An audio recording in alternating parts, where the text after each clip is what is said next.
शुरू करें। हाँ। पृष्ठ संख्या 521, श्लोक संख्या 25। पर की यह गर्जना सुनकर राक्षसों की वह विशाल सेना जो मौत के पाश से बंधी हुई थी, अनुपम हर्ष से भर गई।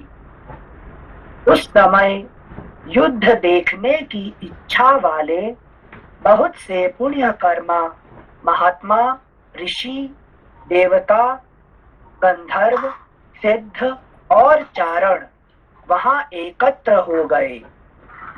एकत्र हो वे सभी मिलकर एक दूसरे से कहने लगे, गौओं और ब्राह्मणों का कल्याण हो तथा जो अन्य लोकप्रिय महात्मा हैं वे भी कल्याण के भागी हों। जैसे चक्रधारी भगवान विष्णु समस्त असुर शिरोमणियों को परास्त कर देते हैं, उसी प्रकार रघुकुल भूषण श्री राम युद्ध में इन पुलस्त्य वंशी निशाचरों को पराजित करें। ये तथा और भी बहुत सी मंगल कामना सूचक बातें कहते हुए वे महर्षि और देवता कौतूहलवश विमान पर बैठकर जिनकी आयु समाप्त हो चली थी, उन राक्षसों की उस विशाल वाहिनी को देखने लगे। पर रथ के द्वारा बड़े वेग से चलकर सारी सेना से आगे निकल आया और शेनगामी पृथ्वी और शेनगामी पृथुग्रीव, यज्ञ शत्रु, विहंगम, दुर्जय, करवीराक्ष, परुष, काल कार्मुक, हेममाली, महामाली, सर्पास्य तथा रुधिराशन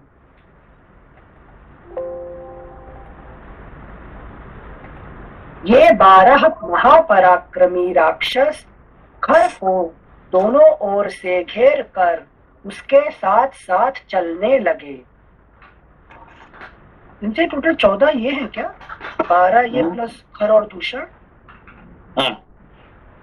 नहीं, वो तो 14 तक पहले से खत्म हो चुके ना, दूध सारे खत्म हो चुके। अच्छा। तो पहले ये कर दिए। तो अभी जो है ना ये 14,000 पहले 14 आए थे रिप्रेजेंटेटिव, अभी 14,000 आए हैं, है कि नहीं? अच्छा, ओके संजय, थैंक यू। श्लोक संख्या 31। हर रथ के द्वारा बड़े वेग से चलकर सारी सेना से आगे निकल आया और शेनगामी पृथुग्रीव, यज्ञ शत्रु, विहंगम, दुर्जय, करवीराक्ष, परुष, काल कार्मुक, हेममाली, महामाली, सर्पास्य तथा रुधिराशन ये 12 महापराक्रमी राक्षस खर को दोनों ओर से घेर कर उसके साथ साथ चलने लगे। महाकपाल, स्थूलाक्ष, प्रमाथ और त्रिशिरा ये 4 राक्षस वीर सेना के आगे और सेनापति दूषण के पीछे पीछे चल रहे थे। राक्षस वीरों की वह भयंकर वेग वाली अत्यंत दारुण सेना जो युद्ध की अभिलाषा से आ रही थी, सहसा उन दोनों राजकुमार श्री राम और लक्ष्मण के पास जा पहुंची, मानो ग्रहों की पंक्ति चंद्रमा और सूर्य के समीप प्रकाशित हो रही हो। इस प्रकार श्री वाल्मीकि निर्मित आर्ष रामायण आदि काव्य के अरण्य कांड में 23वां सर्ग पूरा हुआ। चतुर्विंशः सर्गः। श्री राम का तात्कालिक शकुनों द्वारा राक्षसों के विनाश और अपनी विजय की संभावना करके सीता सहित लक्ष्मण को पर्वत की गुफा में भेजना और युद्ध के लिए उद्यत होना। प्रचंड पराक्रमी खर जब श्री राम के आश्रम की ओर चला, तब भाई सहित श्री राम ने भी उन्हीं उत्पात सूचक लक्षणों को देखा। प्रजा के अहित की सूचना देने वाले उन महाभयंकर उत्पातों को देखकर श्री रामचंद्र जी राक्षसों के उपद्रव का विचार करके अत्यंत अमर्ष में भर गए और लक्ष्मण से इस प्रकार बोले, महाबाहो, ये जो बड़े बड़े उत्पात प्रकट हो रहे हैं, इनकी ओर दृष्टिपात करो। समस्त भूतों के संहार की सूचना देने वाले ये महान उत्पात इस समय इन सारे राक्षसों का संहार करने के लिए उत्पन्न हुए हैं। आकाश में जो गधों के समान धूसर वर्ण वाले बादल, अगला पृष्ठ 522, धूसर रंग वाले बादल इधर उधर विचर रहे हैं, ये प्रचंड गर्जना करते हुए खून की धाराएं बरसा रहे हैं। युद्ध कुशल लक्ष्मण, मेरे सारे बाण उत्पातवश उठने वाले धूम से संबद्ध हो युद्ध के लिए मानो आनंदित हो रहे हैं, तथा जिनके पृष्ठ भाग में सुवर्ण मढ़ा हुआ है, वे मेरे धनुष भी प्रत्यंचा से जुड़ जाने के लिए स्वयं ही चेष्टाशील जान पड़ते हैं।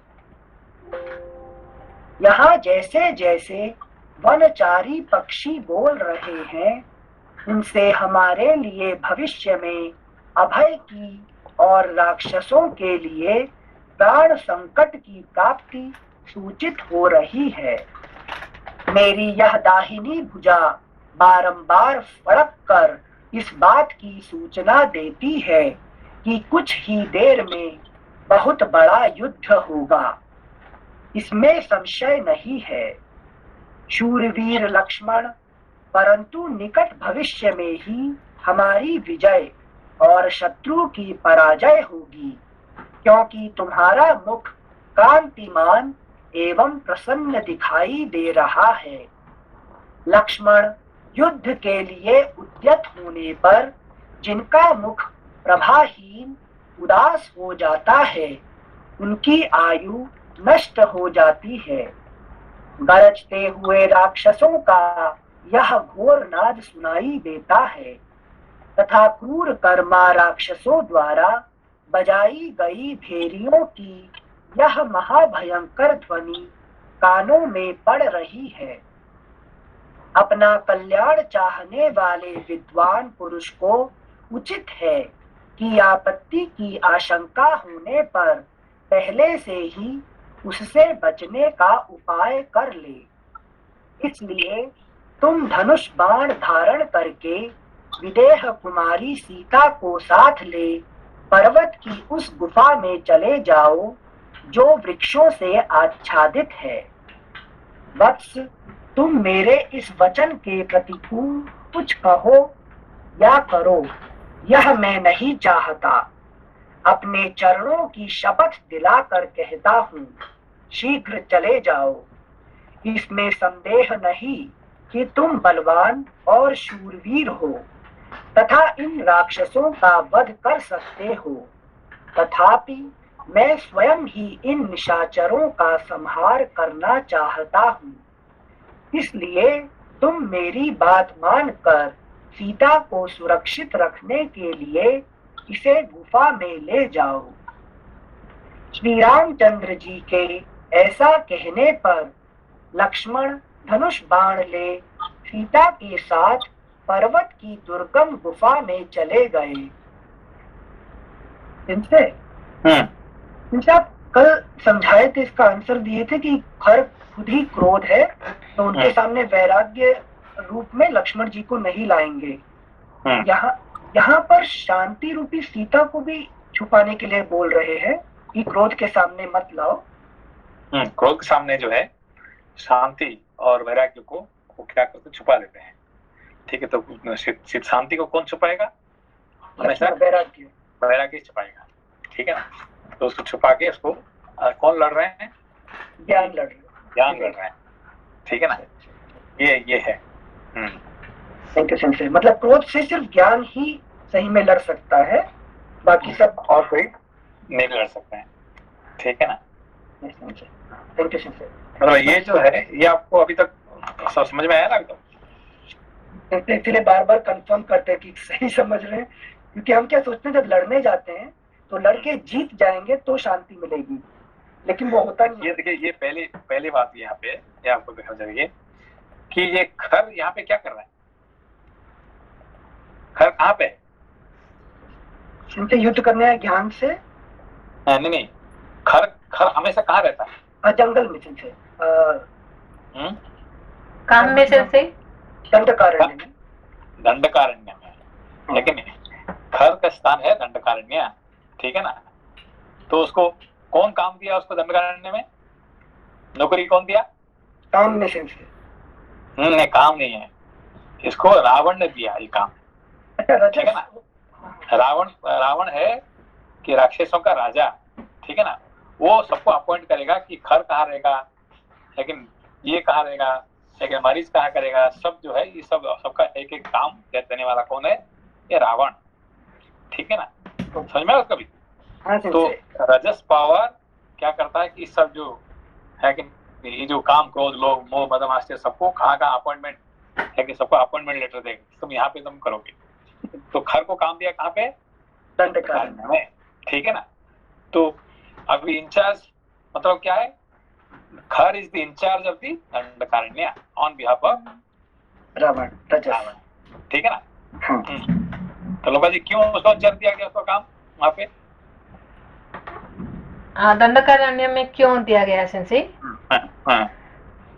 इसलिए सेंसे वहाँ एक्चुअली अपने बोले थे कि सारे ऋषि मुनि वहाँ तपस्या कर रहे हैं, तो इसलिए उनको उनका तपस्या में जो कि क्रोध, जो तपस्या में एक सबसे बड़ा बाधा सृष्टि करता है क्रोध, तो उनका क्रोध के रूप में उनका तपस्या में विघ्न डालने के लिए रावण ने रजस क्वालिटी ऐसे किया है, ठीक है। तो हमेशा क्या है कि जब कोई तपस करता है तो उसका दुश्मन, एक नंबर दुश्मन कौन है? क्रोध ही है। क्रोध। हाँ। तो क्या करता है कि जब तपस्या होता है तो अचानक गुस्सा आ जाता है कि नहीं? yes. तो गुस्सा आने से क्या करता है? तपस्या का फल सारा नष्ट हो जाता है। नहीं, वो क्या करता है, वो दूसरे को है कि नहीं क्या करता है, ये आपको श्राप दे देता है, तेरे को श्राप दे देता हूँ, है कि नहीं? अच्छा, तो ऋषि मुनि का हमेशा क्या करते हैं कि दुर्वासा जी क्या करते हैं तो जब सामने आता है तो श्राप दे दो, है कि नहीं? तो उनका तो लीला है, उनका है, मगर यूजुअली जो थोड़ा बहुत कुछ तपस्या कर लिया तो उनका क्या प्रॉब्लम क्या है?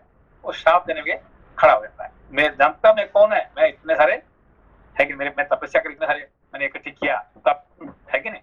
अब उसका लगा दो, किसका लगाओ कि नुकसान। याद है जो ब्राह्मण था, क्या क्या पेड़ के नीचे वो क्या कर रहा था? ब्राह्मण क्या कर रहा था? तपस कर रहा था, तो कौवा आके उसका ऊपर क्या कर टट्टी कर दिया, ठीक है ना। तो उसने क्या किया, अरे किसका हिम्मत है कि मैं तपस्या कर रहा हूँ पर मेरे ऊपर टट्टी करने वाला कौन है? उसको ऊपर देखा तो कौवा था, और कौवा से भस्म हो गया, है कि नहीं? तो भस्म होने से क्या उसे लगा कि अरे यार मेरा इतने पावर मेरा हो गया कि मैं देखने से ही वो कौवा मर गया, भस्म हो गया, तो बहुत पावर मैंने इकट्ठी कर दिया, है कि नहीं? चलो अभी सारे जाके दिखाने के लिए चले गए कहाँ?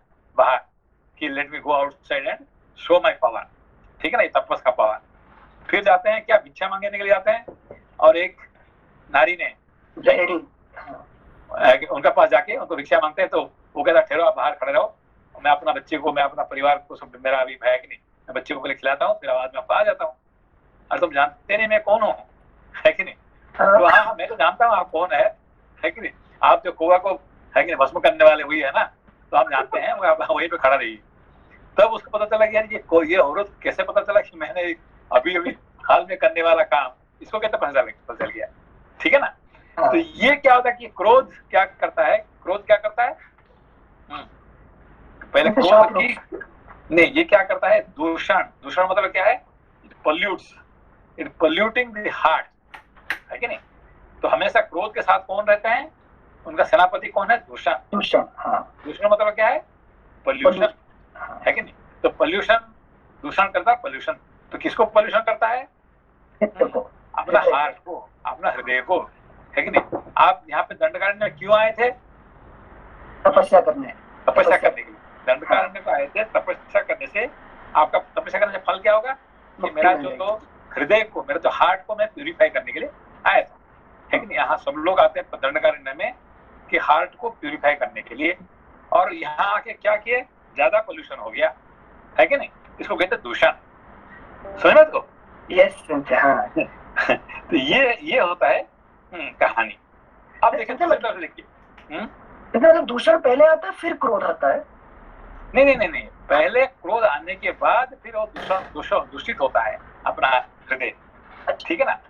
तो क्योंकि ऑर्डर कौन देगा दूषण को? जाके तुम जाकर उसको अटैक करो, है कि नहीं? तो दंडकारण्य के इंचार्ज कौन है? खर। अच्छा, ठीक है ना? और खर का सेनापति कौन है? दूषण, है कि नहीं? उसका साथ मेन कितना है? 14, ठीक है ना?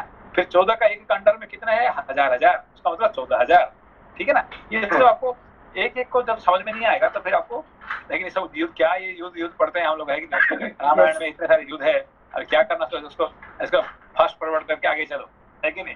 हमारे लोपा जी क्या बोली पहले, लेकिन जो महाभारत में इतने से जो महाभारत में लड़ाई होता ना, उसको फास्ट फॉरवर्ड करके आगे चलो, है कि नहीं? तो जब तक आपको ये समझ में नहीं आता है कि एक एक बाण में क्या है कि नहीं? अब देखो फॉर एग्जाम्पल, अब दूसरा एग्जाम्पल देखिए, है कि नहीं? तो ये वाल्मीकि क्या किए? सबसे पहले रामायण का सबसे पहले क्या हुआ? रत्नाकर डाकू जब थे तब? नहीं, ही कर्स्ड। सबसे पहला क्या है? अच्छा, कर्स्ट भी निषाद, है कि नहीं? हंटर को कर्स कर, है कि नहीं? ही कर्स्ड, है कि नहीं? उसने शाप दे दी। तो शाप क्यों दिए? क्योंकि वो जो हंटर ने, निषाद ने क्या किया था कि एक पक्षी को मार दिया। जो दो पक्षी बड़े प्यार से, है कि नहीं, उड़ रहे थे, तो उसमें से एक को उसने मार दिया, है कि नहीं? मारने से इनका गुस्सा आ गया, है कि नहीं? ऐसे ही जो खर, है कि नहीं, गुस्सा आने से क्या कर दिया उन्होंने? शाप दे दिया, है कि नहीं? तो शाप देने के बाद फिर क्या हुआ? उससे काव्य निकला उसके बाद? नहीं, काव्य नहीं है। उसके बाद उनको मन में कि एक रिपेंटेंस आया, शोक हुआ है कि नहीं? अरे भाई, मैंने क्यों ऐसा किया कर्म, है कि नहीं? तो उनका मन में इतने, है कि नहीं, इनका रिपेंटेशन का क्या कारण है?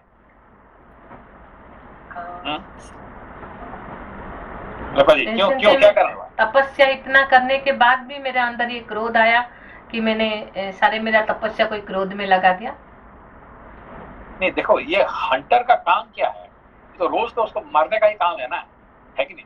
उसको क्या पता है कि दोनों पक्षी प्यार में है कि नहीं, गुस्से में है कि लड़ाई कर रहे हैं कि क्या? उसका तो काम है कि नहीं?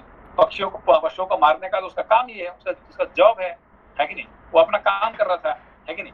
अब ये देख के वो बाई चांस वो देख रहे थे और उसको गुस्सा आया, उन्हें शाप दी थी, ठीक है ना? तो मगर नॉर्मली क्या होता है, जो ऋषि मुनि लोग जो शाप देते हैं अपना स्वार्थ की वजह से, मेरा बात उसने नहीं सुना इसीलिए मैंने उसे शाप दे दिया, है कि नहीं? तो कुछ नॉर्मली सेल्फिश मोटिव रहता है। मगर यहाँ पे जो वाल्मीकि जी जो शाप दिए जो हंटर को, उसमें अपना कोई सेल्फिश मोटिव नहीं था, है कि नहीं? वो कंपैशन था किसके प्रति? ये जो पक्षी का प्रति, है, दया के कारण से उन्होंने उनको शाप दिए, ठीक है ना? तो उन्हें अपना कोई स्वार्थ पर ये नहीं था, समझ मत को? हाँ समझे। तो इसीलिए ब्रह्मा जी वहां पे पदार्पण करके वहां कहते हैं कि नहीं, अब तुमने जो किया कोई गलत नहीं किया था, मगर उसी स्वर में तुम अभी रामायण लिखो, ठीक है ना? अच्छा, ये क्या है कि तुमने कोई गलत काम नहीं किया है, जो किया सही किया है कि नहीं? मगर उसमें क्यों हुआ कि उन्होंने जो है अपने आप को, है कि नहीं, पश्चाताप किए, ठीक है ना? और समझ में आपको? हाँ जी, मतलब तब से उन्होंने भी एज अ रिजल्ट क्रोध करके शाप दिया, लेकिन शाप का औचित्य उद्देश्य कुछ और था, सेल्फिश नहीं था। तो उसकी वजह से पश्चाताप किया, तो उसमें भी उन्हें वरदान मिल गया, है कि नहीं हुआ? तब व्यस्त नहीं हुआ है कि नहीं? तो अब देखिए, ये जो अभी राम और खर का अंदर में जो लड़ाई हो रहा है, ये सब देखने के लिए कौन कौन आए हैं? तो उनके साथ 12 और नहीं, ये देखने के लिए ये देखिए पहला आखिरी जो चैप्टर में 27 देखिए, 27 श्लोक लास्ट चैप्टर का। ये सुनते उस समय, अच्छा वाह, ये सुनते उस समय युद्ध देखने की इच्छा वाले बहुत से पुण्य कर्मा महात्मा। आप देखिए जो युद्ध को देखने के लिए, किसका युद्ध देखने के लिए? राम और खर का युद्ध देखने के लिए सारे पुण्य कर्म आए हैं। यहाँ पे कोई चोर डाकू नहीं आए लड़ाई देखने के लिए, है कि नहीं? यहाँ पे देखने के लिए राम का युद्ध देखने के लिए कोई माफिया नहीं आए, कोई बदमाश नहीं आए, कोई साधारण मनुष्य नहीं आए। वहाँ पे सारे पुण्य कर्मा। फिर कौन कौन है देखिए, हिसाब लगाइए। पुण्य कर्मा महात्मा, ऋषि, देवता, गंधर्व, सिद्ध और चारण वहाँ एकत्र हो गए। ये सब बड़े बड़े महर्षि, ब्रह्मर्षि, ये सब आके सब देख रहे। देवता लोग आ रहे हैं, गंधर्व आ रहे हैं, चारण आ रहे हैं। क्यों आ रहे हैं इन लोग देखने के लिए? मजाक देखने के लिए आते हैं।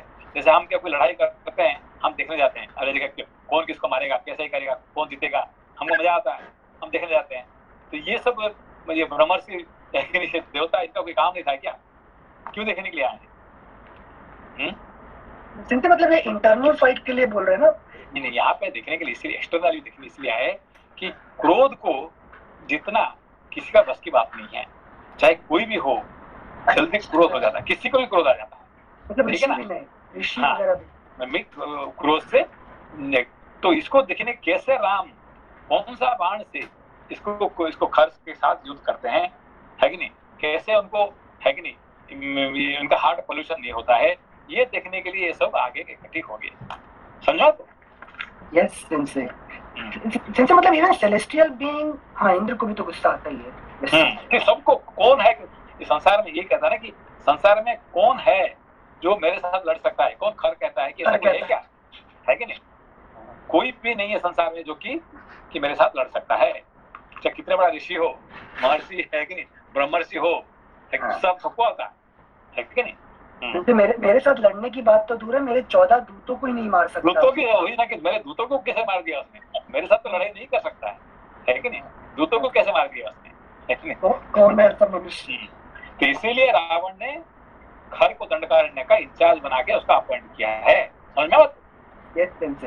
मतलब क्रोध पे जब दंडकारण्य में रहते विजय पा लो, तभी ऋषि आगे बढ़ सकता है। हाँ, तब जाके आप अगस्त्य बन सकते हैं। अगस्त्य जैसे, अत्रि मुनि जैसे। क्यों उनका नहीं कि उन्होंने क्रोध को सच में जीतने के कारण से ऐसे महान बन चुके हैं, ठीक है ना? थैंक यू सेंसे, युद्ध में इंटरेस्ट आ गया। नमस्ते सेंसे। नमस्ते नमस्ते सेंसे, वो जो मतलब राम जी के पास भी पहले खर आए थे, फिर उसके बाद दूषण, तो ये पहले क्रोध आया, फिर उसके बाद से पहले उन्होंने क्रोध खुद नहीं आया, उन्होंने अपना 14 दूतों को भेजा, लेकिन उनका अपना 14 जो मेन सोल्जर है उनको भेजा है, तुम जाओ, है कि उनको राम को मार के आ जाना। तो वो 14 आए और सब मर गए, है कि नहीं? सब शूर्पणखा गई, बोले यार तुम तो जिसको भेजा था, बड़े बड़े तो डिंग मार रहे थे कि तुमने, है कि नहीं, तुम उसको मार दोगे, अभी तो सब 14 ही मरे, ये क्या है? मेरा 14 दूत मर गए, ये संभव नहीं है कि नहीं? कोई नहीं है संसार में जो मेरा 14 दूत को मार सकता है कि नहीं? तब फिर अभी मैं जाऊंगा, मैं, है कि नहीं, 14,000 को साथ में लेके मैं जाऊंगा आज भी। फिर अब आया, अभी लड़ रहे हैं अभी, ठीक है ना? नमस्ते नमस्ते। यानी कि ये जो क्रोध और विवेक की लड़ाई है सर, इस वक्त जो सब ये देवता लोग जो देख रहे हैं सर, कंट्रोल करेंगे इनको। क्रोध और विवेक, क्रोध और विवेक से लड़ाई जो हो रहा है, इसीलिए ये कैसे लड़ते हैं, क्रोध के साथ विवेक कैसे लड़ते हैं, ये सब ऋषि महर्षि देवता सब आके इकट्ठे होके देख रहे हैं, भाई क्या है, हमसे तो होता नहीं है, है कि नहीं? ये कैसे लड़ते हैं, तो ये उनको देखने के लिए सब इकट्ठे हो गए सब, है कि नहीं? ठीक है, बहुत अच्छा सर, थैंक यू सेंसे। श्लोक संख्या 16। सीता सहित लक्ष्मण के गुफा के भीतर चले जाने पर श्री रामचंद्र जी में हर्ष की बात है। लक्ष्मण ने शीघ्र मेरी बात मान ली और सीता की रक्षा का समुचित प्रबंध हो गया। ऐसा जितने ऋषि महर्षि सब इकट्ठे हुए हैं, सबके पास विवेक, वैराग्य है कि नहीं है? सबके पास वैराग्य है। वैराग्य होने के कारण सब छोड़ के घर द्वार, राज्य सब छोड़ छाड़ के यहाँ पे आएंगे। क्यों? सबके पास वैराग्य है, मगर क्या कमी है? विवेक का कमी है, ठीक है ना। सारे वैराग्य होने के कारण से सब इकट्ठे हुए हैं यहाँ पे एक दंडकारण्य में, सब छोड़ के, कि किसी ने घर छोड़ दिया, किसी ने पिता माता को छोड़ दिया, कि अपना पति पत्नी को छोड़ दिया, कोई सब छोड़ छाड़ करके वैराग्य से सब आकर इकट्ठे हुए हैं, है कि नहीं। तब भी क्रोध उनका साधारण मनुष्य से ज्यादा है, ठीक है ना। साधारण मनुष्य से एक नहीं, जो योगी हार्ट कहते हैं, बाल हार्ट, नारी हार्ट और योगी हार्ट, योगी लोग का हार्ट ज्यादा बड़ा होता है कि नहीं। एक मिनट, जो दंडकारण्य में गए हैं वो मतलब विवेक को अप्लाई करके नहीं गए कि हायर कॉज के लिए जा रहे हैं? अप्लाई नहीं, अभी जानना और विवेक होना में फर्क है कि नहीं। सबको पता, आपको पता है, आप पूछे तो sir you can do better than anybody else, आपको जानते हैं मगर उसको रियलाइज नहीं किए हैं, ठीक है ना।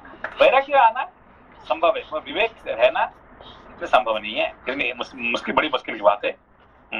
थैंक यू संजय, बहुत डिफिकल्ट टॉपिक है, वर्ड लगता है इजी सिंपल विवेक। इसलिए ये जो युद्ध की बात होता है ना, तो युद्ध के अंदर में बहुत सारे उनका जो कला होता है कि नहीं, क्या कौन सा बाण लगाते हैं, किसका युद्ध होता है, क्या उसका युद्ध, इसका अंदर में बहुत सारे गहरा रहता है। Thank you Sanjay. श्लोक संख्या 16।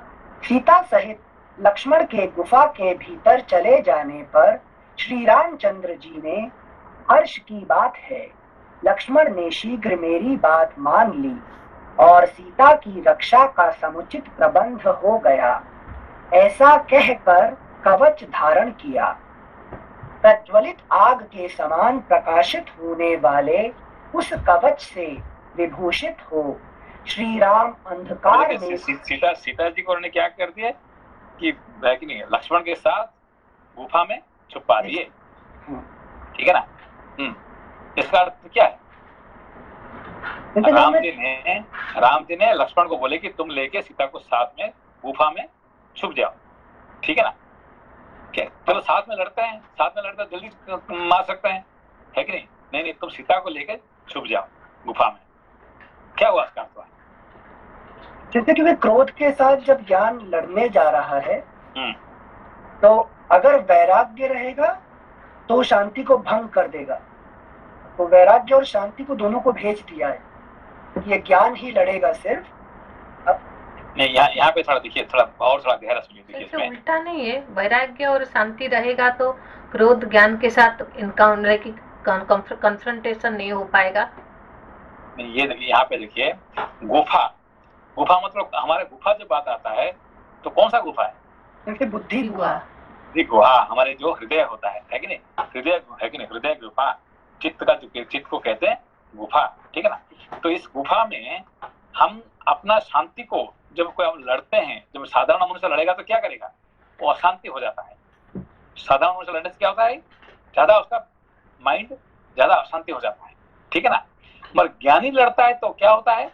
शांत बढ़ जाता है उसका, ठीक है ना। लड़ने से क्या करता है? he throws his anger and he become more quiet। समझे बात कही बात को? एक्सपीरियंस नहीं किया समझे। हाँ, देखिए, अभी जब लड़ेंगे किसके साथ, आज के बाद किसके साथ लड़ेंगे, तो क्या करेंगे? पहले आपका अपना शांति को अपना हृदय में छुपा दो, है कि नहीं। I am peace but I am fighting because it is necessary to fight, है कि नहीं। चुपचाप बैठने का, कभी कोई आपसे लड़ने आ रहे हैं और आप चुपचाप बैठ जाएंगे डरपोक होके, ये नहीं है। लड़ो उसको, मगर अपना शांति को अपना हृदय में छुपा के वैराग्य के साथ। तो वैराग्य के साथ का मतलब क्या है कि मैं जीतूं कि हारूं, क्या फर्क पड़ेगा मुझे? लड़ना मेरा कर्तव्य है कि नहीं। इस फाइटिंग में लड़ना मेरा कर्तव्य होता है, इसमें मैं जीतूं या हारूं कोई फर्क नहीं पड़ेगा, है कि नहीं। तो इसीलिए ये अपना सबसे बड़ी एग्जाम्पल कौन है कि अपना युधिष्ठिर का, उनका जो शंख का नाम क्या है? अनंत विजय राजा कुंती पुत्र युधिष्ठिर, है कि नहीं। तो उनका नाम, उनका जो शंख का नाम क्या है? अनंत विजय, मतलब उनका कभी हार होता ही नहीं है जिंदगी में। मगर हमने देखा तो हारते जाते हमेशा, है कि नहीं। हम देख रहे हैं कि उसने हर जगह पे हारते ही जाते, है कि नहीं। जीतता कौन? भीम जीतता है कि अर्जुन जीतता है, मगर युधिष्ठिर तो हमेशा हारते हैं, है कि नहीं। उसने अपना बीबी को हारे, अपना भाई को हारे, अपना राज्यों को हारे, उनका सबको हार के उन्होंने जंगल में गए, और उनका नाम क्या है? अनंत विजय, है कि नहीं। उनका कभी हार होता ही नहीं है। उसका मतलब क्या है? वो हारने में उनका जीत होता है कि नहीं? समझ बात को कि उन्होंने सबको हार के आखिर में जीत गए हो, समझ बात की बात? तो पूरा ज्ञान संसार का उल्टा है ना, एग्जैक्टली। हाँ, ये उल्टा है। तो इसीलिए तो ये क्या कर दिया कि वैराग्य को अपना वैराग्य को शांति के साथ अपने हृदय में छुपा के वो लड़ रहे हैं, क्रोध दिखाए, क्रोध लड़ रहे हैं, मगर अपना अंदर में शांति जमा रहे हैं, है कि नहीं? He is not at all अशांति। ये राम जी का ये अभी हम जो पढ़ रहे हैं अभी।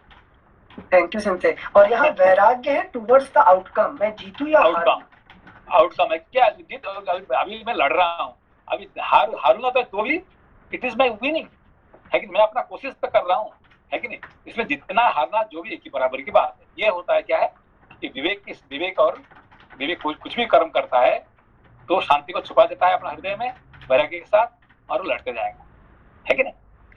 Thank you Sanjay. ये युधिष्ठिर ने जिंदगी भर यही काम किए मैंने, है कि नहीं? संजय आपका फिलोसफी अब समझ में आया, जब देखे थे ना किसी के साथ आप झगड़ा करते थे क्या मेरा लड़ना काम होता है, लड़ूंगा, मगर जितना हारना ये मेरी हाथ की बात नहीं है कि नहीं? मेरा कर्म करना मेरा कर्तव्य होता है, और उसमें से क्या मिलेगा ये मुझे क्या फर्क पड़ रहा है कि नहीं? इसको कहता शांति को बिना, है कि नहीं, बिना अंदर में रख छुपा के अब अपना कर्म करते रहो, लड़ते रहो, ठीक है ना? ये यहाँ पे दिखा रहे हैं यहाँ पे। Thank you Sanjay, thank you. श्लोक संख्या 17।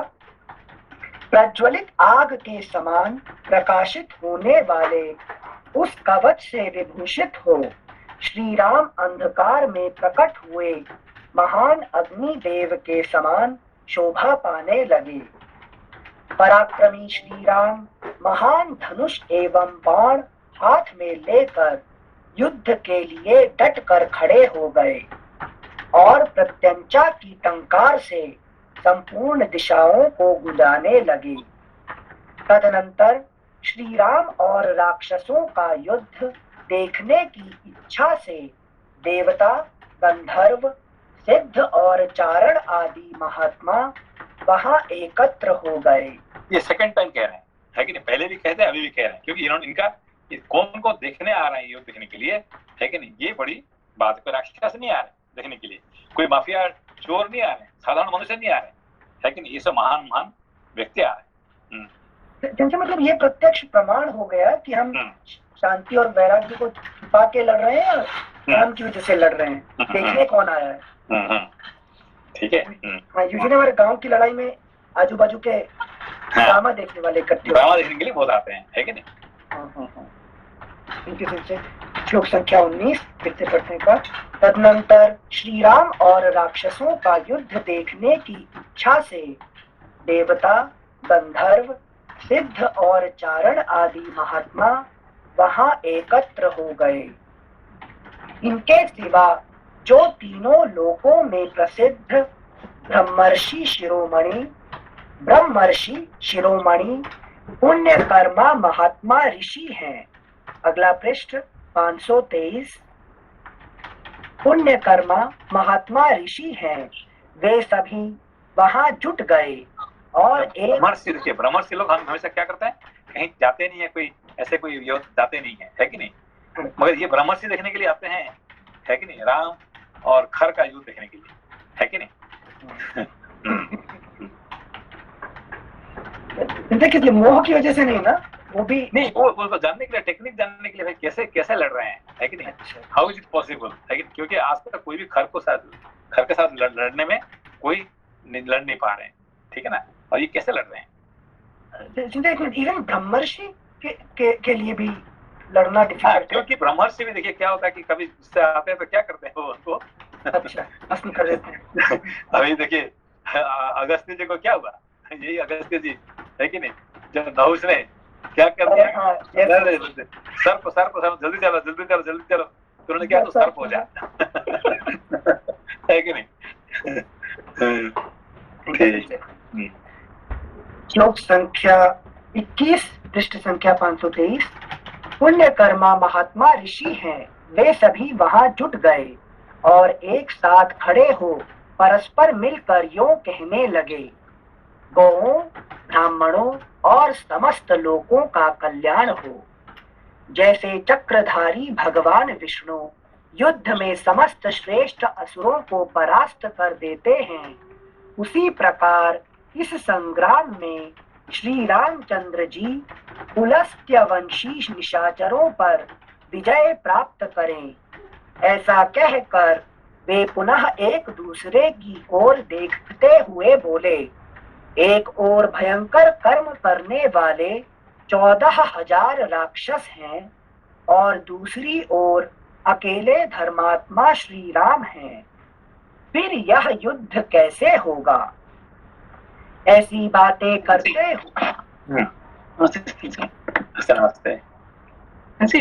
विवेक जो है वो जो क्रोध से लड़ रहे हैं और वैराग्य लड़ते अगर, तो उससे क्या क्या अंतर, थोड़ा सा इसको हाईलाइट करेंगे, क्या क्या अंतर होता है विवेक के थॉट में और वैराग्य के थॉट में? देखिए, जो वैराग्य जब बिना विवेक से, विवेक की लड़ाई जो होता है, वैराग्य क्या लड़ता है जी। तो जब लक्ष्मण जी अपने पिताजी के बारे में क्या बोले, इनको मार दूंगा मैं, इनको मार दो, मार के हम राम जी को राजा बना दूंगा, है कि नहीं? भाई असली में पिता बड़ा होता है कि भाई बड़ा होता है? कौन बड़ा होता है? पिता बड़े अपना भाई के लिए, है कि नहीं? उन्होंने पिताजी को मारने के लिए तैयार हो गए, है कि नहीं? तो सब कुछ जो भी कुछ जो है राज्य में ऐसा कर दो तैसा कर दो, कुछ भी करने तैयार हो गए। तो ये इनका देखना, लक्ष्मण जी को देखना और राम जी का देखना में कितने फर्क है, समझ में आपको, है कि नहीं? अरे भाई के राज्य के लिए इसको कहीं पिताजी को मारने की कोई जरूरत है क्या, है कि नहीं? पिताजी तो अभी मरने वाले ही हैं, अभी ये जानते हैं कि पिताजी का जिंदगी जो है ना और 2-3 दिन की बात ही है। अब ये तो अभी उनका मरेंगे ही मरेंगे, है कि नहीं? और उनको हम क्या मारेंगे, है कि नहीं? अपना कर्म उनको मरवा ही देगा, है कि नहीं? तो इसलिए भी ये जानते हैं, इसलिए वो क्या करते हैं, कुछ नहीं करके पिताजी जो कहे हम मान के वो चले जाते हैं, कि वो जानते हैं कि अभी बस उनका जिंदगी और 2-3 दिन की बात है, ठीक है ना? एक तरह से जो विवेक है वो बैलेंस है, मतलब वैराग्य कंपैरिजन में थोड़ा बैलेंस्ड है, मींस इट नोस की it knows a bit more than what vairagya can do. हाँ, देखिए विवेक होता है ये, देखिए जैसे कि आपने एक क्या कहते हैं, एक सर एरो का आप देखेंगे तो एरो का सबसे जो पहना, जो सबसे आखिरी जो है भाग होता है, जो पियर्स करता है, वो होता है विवेक, और उसका जो पीछे जो भाग होता है ये क्या होता है, वैराग्य, ठीक है ना? तो असली जो पावर किसका होता है? पावर होता है विवेक का, है कि नहीं? और वैराग्य उसका सपोर्ट करता है कि नहीं? जैसे पीछे का मतलब सबसे लास्ट वाला जो पंखुड़ी वाला एरिया होता है वो वाला वैराग्य वाला। हाँ, जो वैराग्य जो है, वैराग्य उसको जो है सपोर्ट करता है, ठीक है ना? ऑफकोर्स बिना वैराग्य से विवेक भी अधूरा रह जाता है, ठीक है ना? इसीलिए दोनों जुड़े रहते हैं हमेशा। अच्छा जी सर, ओके, थैंक यू सिंसे। आप पहले पढ़ाए थे कि विवेक और वैराग्य दोनों के रहने पर बीच में शांति रहती है, नहीं तो नहीं रहती। थैंक यू सिंसे। इसीलिए मतलब जो पावर किसका है, ये विवेक की पावर नहीं है, उसका शांति को बजाय रखने के लिए वैराग्य का पावर ज्यादा होता है। इसीलिए लक्ष्मी वर्धना, लक्ष्मण नाम क्यों दिया गया है? लक्ष्मी वर्धन, लक्ष्मी को जो पालने वाले, लेकिन बढ़ाने वाले कौन होते हैं? ये लक्ष्मण होते हैं। वैराग्य ही लक्ष्मी को बढ़ाता है, आगे बढ़ाता है, ठीक है ना? थैंक यू सिंसे। श्लोक संख्या 24। ऐसी बातें करते हुए राजर्षि, सिद्ध, विद्याधर आदि देव योनि गण सहित श्रेष्ठ ब्रह्मर्षि तथा विमान पर स्थित हुए देवता कौतूहलवश वहां खड़े हो गए। युद्ध के मुहाने पर वैष्णव तेज से आविष्ट हुए श्री राम को खड़ा देख उस समय सब प्राणी उनके प्रभाव को न जानने के कारण भय से व्यथित हो उठे। श्लोक संख्या 26। अनायास ही महान कर्म करने वाले तथा रोष में भरे हुए महात्मा श्री राम का वह रूप कुपित हुए रुद्रदेव के समान तुलना रहित प्रतीत होता था। अभी देखिए ये जो 26 श्लोक, इसको समझ में आया बात? अनायास ही महान कर्म करने वाले। अनायास मतलब विदाउट एनी एफर्ट ना सेंस। आयास मतलब एफर्ट है कि नहीं, अनायास मतलब एफर्टलेसली, लेकिन उनका कोई एफर्ट नहीं कर रहे हैं, that is the natural. Ram ji के लिए ये क्या होता है कि नेचुरल है, ये कोई इसमें मेरा मेहनत करके मैंने किया वो नहीं है। हम क्या बोलते हैं, अरे मैंने बहुत मेहनत किया है कि नहीं? तो एफर्टलेसली उनके लिए हो ही जाता है लेकिन नेचुरली, ठीक है ना। तो कैसा है इनका एग्जाम्पल, कैसा था कि जैसे भगवान शिव जी जैसे है कि नहीं। ठीक है, 26 श्लोक संख्या 26 फिर से पढ़ रहे हैं। अनायास ही महान कर्म करने वाले तथा रोष में भरे हुए महात्मा श्री राम का वह रूप कुपित हुए रुद्रदेव के समान तुलना रहित प्रतीत होता था। अब ये जो एग्जाम्पल दिया गया है इसको थोड़ा समझ में कोशिश देखिए कि भगवान शिव जी क्या है, सबसे बड़ा क्रोधी कौन है संसार में? रुद्रदेव, शिव जी। और सबसे बड़ा शांत कौन है? राम जी। नहीं नहीं नहीं नहीं नहीं, ये शिव जी जो है सबसे शांत वही है और सबसे क्रोधी वही है कि नहीं।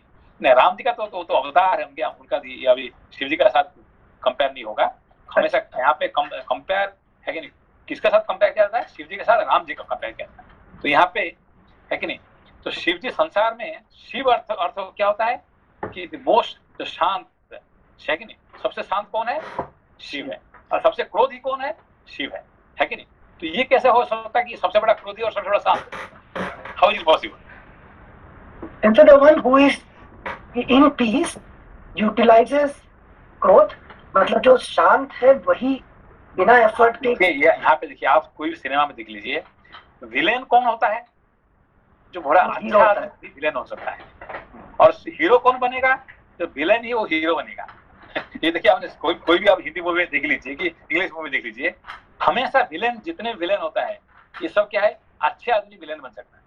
कोई मैं कि नहीं, कोई इसको दाऊद इब्राहिम को लेके बोला तुम विलेन बनो, वो विलेन बन सकता है क्या? वो हीरो बन जाएगा है कि नहीं। मगर विलेन नहीं काम कर सकता, वो तो आके सीधा मार देगा, ठीक है ना।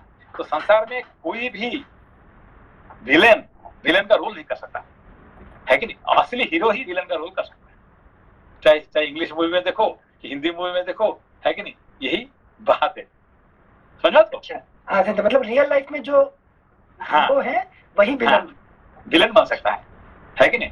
जितने संसार में कोई भी आप देख लो जो विलेन का रोल करते हैं वो अच्छे आदमी ही वो विलेन। अभी देखे रावण, हाँ अभी ये देखे रावण का रोल जो किया था है कि नहीं, सबसे बड़ा ज्ञानी था वही था। कौन? क्या नाम उसका था?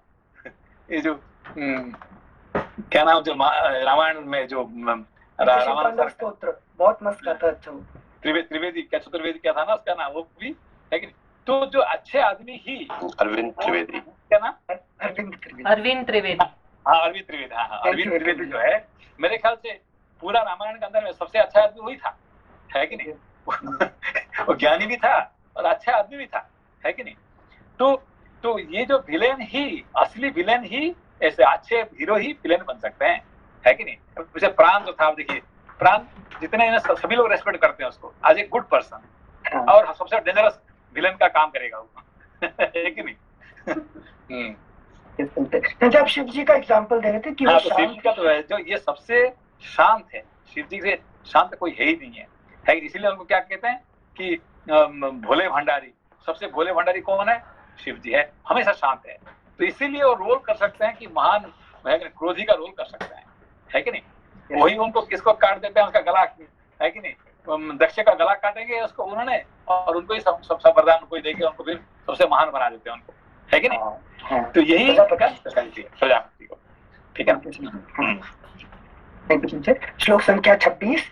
अनायास ही महान कर्म करने वाले तथा रोष में भरे हुए महात्मा श्री राम का वह रूप कुपित हुए रुद्रदेव के समान तुलना रहित प्रतीत होता था।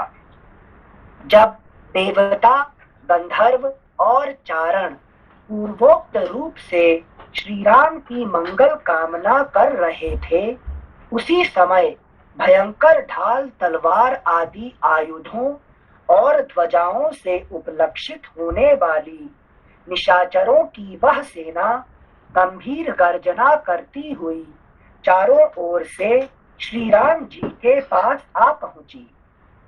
वे राक्षस सैनिक वीरोचित वार्तालाप करते, युद्ध का ढंग बताने के लिए एक दूसरे के सामने जाते, धनुषों को खींचकर उनकी टंकार फैलाते, बारंबार मदमत्त होकर उछलते, जोर जोर से गर्जना करते और नगाड़े पीटते थे। उनका वह अत्यंत तुमुल नाद उस वन में सब ओर गूंजने लगा। उस शब्द से डरे हुए वनचारी हिंसक जंतु उस वन में गए जहां किसी प्रकार का कोलाहल नहीं सुनाई पड़ता था। वे वन जंतु भय के मारे पीछे फिर कर देखते भी नहीं थे।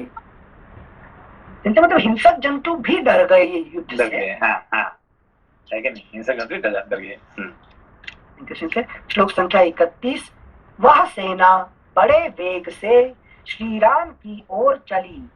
उसमें नाना प्रकार के आयुध धारण करने वाले सैनिक थे। वह समुद्र के समान गंभीर दिखाई देती थी। युद्ध काल के विद्वान श्री रामचंद्र जी ने युद्ध कला ने युद्ध कला के विद्वान श्री रामचंद्र जी ने भी चारों ओर दृष्टिपात करते हुए खर की सेना का निरीक्षण किया और वे युद्ध के लिए उसके सामने बढ़ गए। फिर उन्होंने तर्कस से अनेक बाण निकाले और अपने भयंकर धनुष को खींचकर संपूर्ण राक्षसों का वध करने के लिए तीव्र क्रोध प्रकट किया।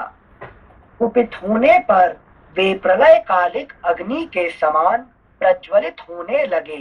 देखो, जो क्रोध को जीतने के लिए आपको ज्यादा क्रोधी होना पड़ता है कि नहीं? तो जो छोटा गुस्सा जो दिखाता है उसके लिए बड़ा गुस्सा आपको दिखाना पड़ेगा। मगर सही गुस्सा हो जाएगा तो फिर आपका शांति भंग हो जाएगा। इसीलिए आप शांति में रह के आपको ड्रामा करना पड़ेगा कि you are more angry than the other person. समझो आपको? ये होता है, ये बाण उनको लगाना है उनको, ठीक है ना? वो क्रोध आ रहे हैं तो क्रोध को जीतने के लिए क्या करना पड़ेगा? आपको उससे भी ज्यादा क्रोध दिखाना पड़ेगा। मगर आपका अंदर का जो शांति भंग नहीं करके, वैराग्य रख के, शांति को छुपा के आप क्या कर रहे हैं? वो ज्यादा क्रोध दिखा रहे हैं, ठीक है ना? थैंक यू सिंथे। श्लोक संख्या 34। फिर उन्होंने तर्कस से अनेक बाण निकाले और अपने भयंकर धनुष को खींचकर संपूर्ण राक्षसों का वध करने के लिए तीव्र क्रोध प्रकट किया। द बेस्ट एग्जाम्पल क्या है? भगवान शिव जी ने जब सुना कि दक्ष का यज्ञ में सती का देहांत हो गया, तो फिर उन्होंने क्या की? जटा एक थोड़ा सा बाल निकाले और धरती पर एक बाल जटा से एक बाल बाहर निकाला और फेंक दिया, है कि नहीं? तो उसका मतलब क्या है कि उसने पूरा जटा को ना उन्हें निकाल दिया, ऐसा नहीं है। तो एक ही बाल उसने निकाल के फेंक दिए, ठीक है ना? तो उसका मतलब I am not going to bring out all the desire, only one desire. बस एक ही डिजायर उसको काम कर देगा उसको, ठीक है ना? तो उसमें से कौन पैदा होते हैं? वीरभद्र, है कि नहीं? वीरभद्र पैदा होके उसका गर्दन काट देते हैं, ठीक है ना? तो ये होता है लीला, है कि शंकर जी का लीला। ठीक है, थैंक यू सर। लोक संख्या 34 पे थे। कुपित होने पर वे प्रलयकालिक अग्नि के समान प्रज्वलित होने लगे। उस समय उनकी ओर देखना भी कठिन हो गया। तेज से आविष्ट हुए श्री राम को देखकर वन के देवता व्यथित हो उठे। उस समय रोष में भरे हुए श्री राम का रूप दक्ष यज्ञ का विनाश करने के लिए उद्यत हुए पिनाकधारी महादेव जी के समान दिखाई देने लगा। धनुषों, आभूषणों, रथों और अग्नि के समान कांति वाले चमकीले कवचों से युक्त वह पिशाचों की सेना सूर्योदय काल में नीले मेघों की घटा के समान प्रतीत होती थी। इस प्रकार श्री वाल्मीकि निर्मित आर्ष रामायण आदि काव्य के अरण्य कांड में 24वां सर्ग पूरा हुआ। अगला पृष्ठ 524। पंचविंशः सर्गः। पंचविंशः सर्गः। राक्षसों का श्रीराम पर आक्रमण और श्री रामचंद्र जी के द्वारा राक्षसों का संहार। हर ने अपने अग्रगामी सैनिकों के साथ आश्रम के पास पहुंचकर क्रोध में भरे हुए शत्रुघाती श्री राम को देखा, जो हाथ में धनुष लिए खड़े थे। उन्हें देखते ही अपने तीव्र टंकार करने वाले प्रत्यंचा सहित धनुष को उठाकर सूत को आज्ञा दी, मेरा रथ राम के सामने ले चलो। हर की आज्ञा से सारथी ने घोड़ों को उधर ही बढ़ाया जहां महाबाहु श्री राम अकेले खड़े होकर अपने धनुष की टंकार कर रहे थे। हर को श्री राम के समीप पहुंचा देख शेनगामी आदि उसके निशाचर मंत्री भी बड़े जोर से सिंहनाद करके उसे चारों ओर से घेर कर खड़े हो गए। उन राक्षसों के बीच में रथ पर बैठा हुआ खर तारों के मध्य भाग में उगे हुए मंगल की भांति शोभा पा रहा था। उस समय खर ने समरांगण में सहस्रों बाणों द्वारा अप्रतिम बलशाली श्री राम को पीड़ित सा करके बड़े जोर से गर्जना की। तदनंतर क्रोध में भरे हुए समस्त निशाचर भयंकर धनुष धारण करने वाले दुर्जय वीर श्री राम पर नाना प्रकार के अस्त्र शस्त्रों की वर्षा करने लगे। उस समरांगण में रुष्ट हुए राक्षसों ने शूरवीर श्री राम पर लोहे के मुद्गरों, शूलों, प्रासों, खड्गों और फरसों द्वारा प्रहार किया। वे मेघों के समान काले विशालकाय और महाबली निशाचर रथों, घोड़ों और पर्वत शिखर के समान गजराजों द्वारा ककुत्स्थ कुलभूषण श्री राम पर चारों ओर से टूट पड़े। वे राक्षसों को हमेशा क्या क्या कहते हैं? निशाचर है कि नहीं? निशाचर क्यों कहा जाता है? निशा मतलब रात्रि, चर मतलब चलने वाले, जो रात्रि में चलते हैं। और अभी तो रात्रि तो नहीं है, तो दिन में आए हैं सब। रात्रि मतलब अंधकार में लेके चलते हैं। हाँ, एक्चुअली क्या है कि निशा मतलब एक होता है, रात्रि होता है, जो रात्रि में, जो रात में घूमते हैं, है कि नहीं, वो उनको कहते हैं निशाचर। और जो अंधेरे में चलते हैं इनका कहते हैं निशाचर। और जो अज्ञान में रहते हैं उनको कहते हैं निशाचर। राक्षस कौन है? जो अज्ञान में रहते हैं, है कि नहीं, जो रात्रि में घूमते हैं, अंधकार में घूमते हैं और अज्ञान में घूमते हैं, है कि उनका पावर क्या है? अज्ञान। ठीक है ना, निशाचर। अच्छा, ठीक है। मतलब जैसे अज्ञानी को ज्ञान हो जाए, मतलब मेरे अंदर का राक्षस मर गया और राक्षस मर गया। ठीक है ना, ये इसीलिए राम के साथ लड़ रहे हैं कौन? राक्षस, है कि नहीं। ज्ञान के साथ अज्ञान का लड़ाई, जीतेगा कौन? है कि नहीं? ज्ञान ही जीतेगा। निषाद श्लोक संख्या 9। वे मेघों के समान काले विशालकाय और महाबली निशाचर रथों, घोड़ों और पर्वत शिखर के समान गजराजों द्वारा। अभी आपने जो कहा कि उनका पावर ही अज्ञान होता है, तो किस तरह से उनका पावर से अज्ञान होता है निशाचरों का?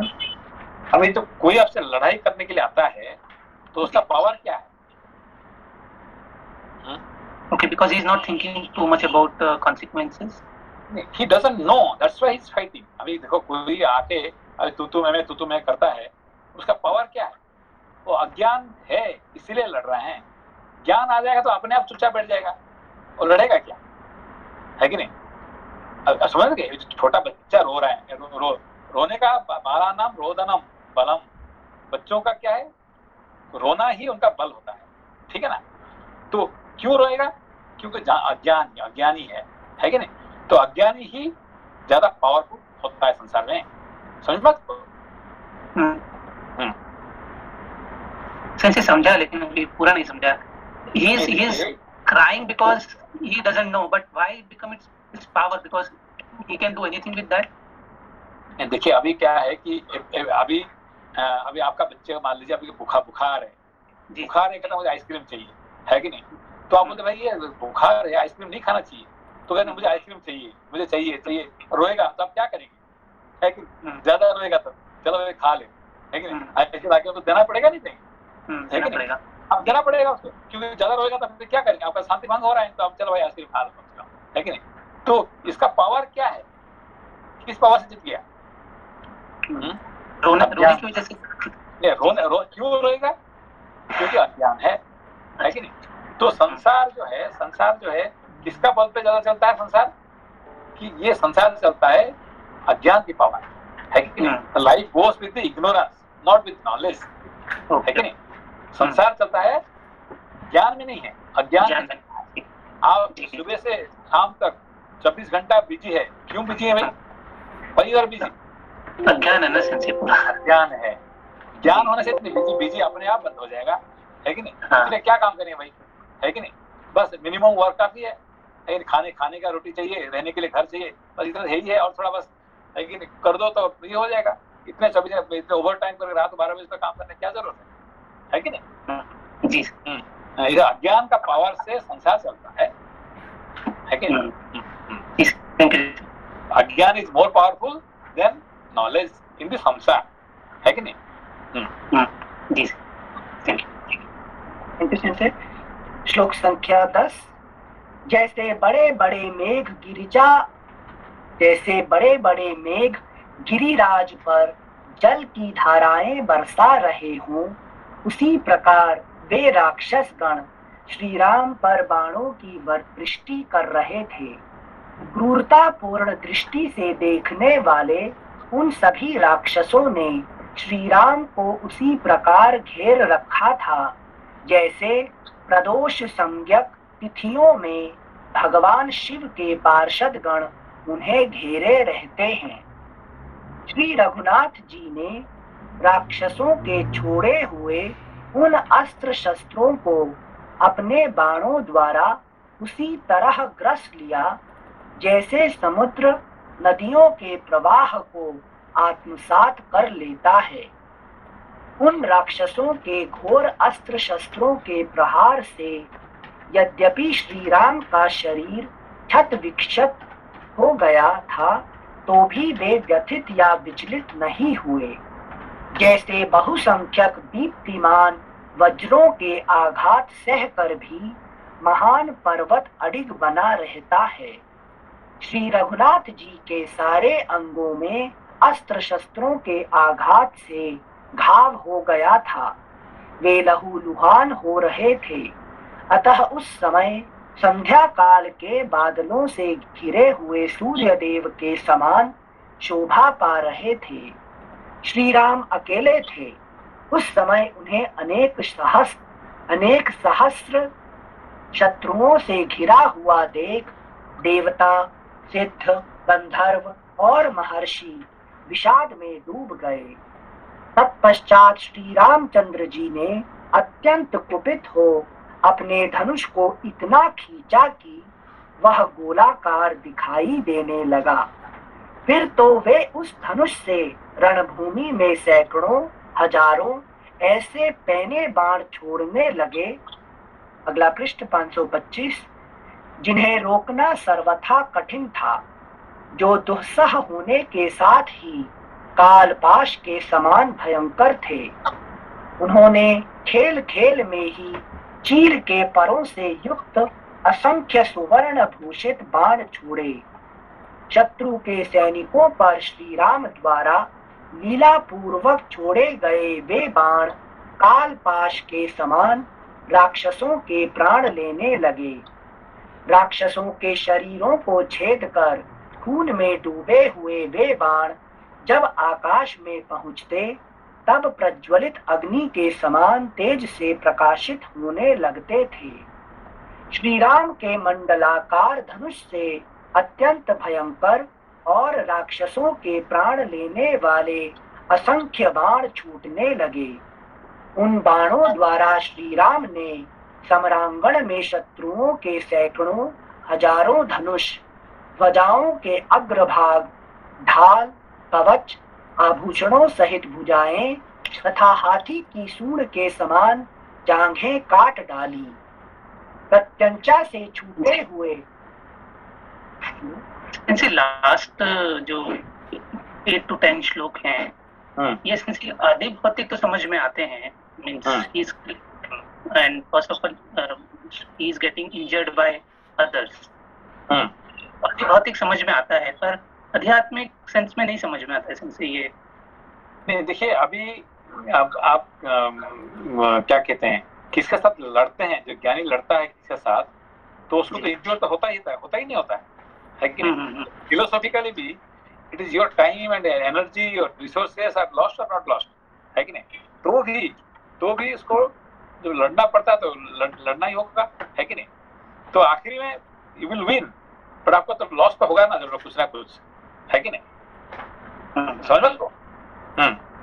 तो कोई अज्ञानी से लड़ेंगे, उसका साथ जो चाहे फाइटिंग विद वर्ड्स, है कि नहीं, तो कुछ भी करो तो उसका तो टाइम एनर्जी तो है कि थॉट आपका तो लॉस होगा ही ना, है कि नहीं?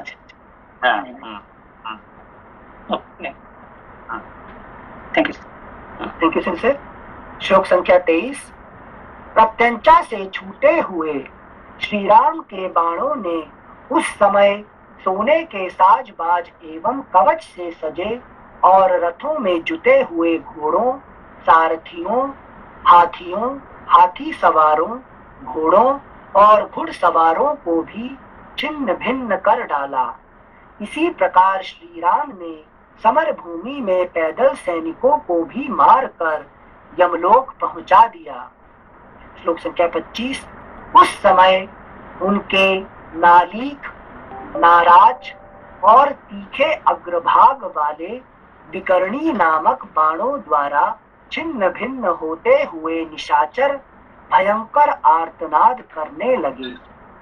श्री राम के चलाए हुए नाना प्रकार के मर्म भेदी बाणों द्वारा पीड़ित हुई वह राक्षस सेना आग से जलते हुए सूखे वन की भांति सुख शांति नहीं पाती थी।